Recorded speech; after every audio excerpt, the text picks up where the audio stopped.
एक छोटे से गांव में एक गरीब लड़की रहती थी। उसका नाम ज़ैनब था। ज़ैनब के वालिद का इंतकाल बचपन में ही हो गया था और उसकी माँ बीमार रहती थी।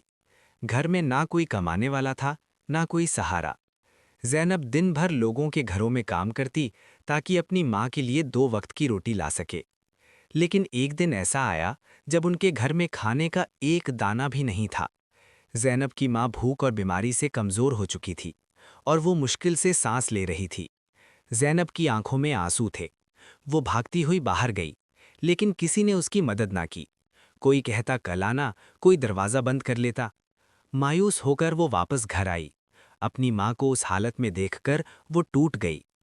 वो एक कोने में बैठी और आसमान की तरफ देखकर रोने लगी। और फिर उसने दिल से दुआ की, या अल्लाह, मैं बहुत थक गई हूँ। मेरे पास कुछ नहीं, बस तू ही मेरा सहारा है। अगर तू चाहे तो सब कुछ बदल सकता है। वो रोती रही और रोते रोते सो गई। अगली सुबह दरवाजे पर जोर जोर से दस्तक हुई। ज़ैनब ने दरवाज़ा खोला तो बाहर एक अजनबी आदमी खड़ा था। उसके हाथ में खाने का सामान था। वो बोला, क्या ये ज़ैनब का घर है? ज़ैनब हैरान हो गई। वो बोली, जी, लेकिन आप कौन? आदमी मुस्कुराया और कहा, मुझे नहीं मालूम क्यों, लेकिन रात को मेरे दिल में ख्याल आया कि यहाँ किसी को मदद की ज़रूरत है।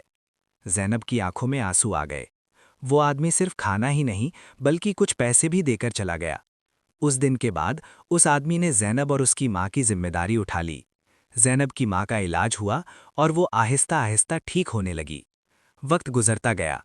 ज़ैनब ने तालीम हासिल की और एक कामयाब इंसान बन गई।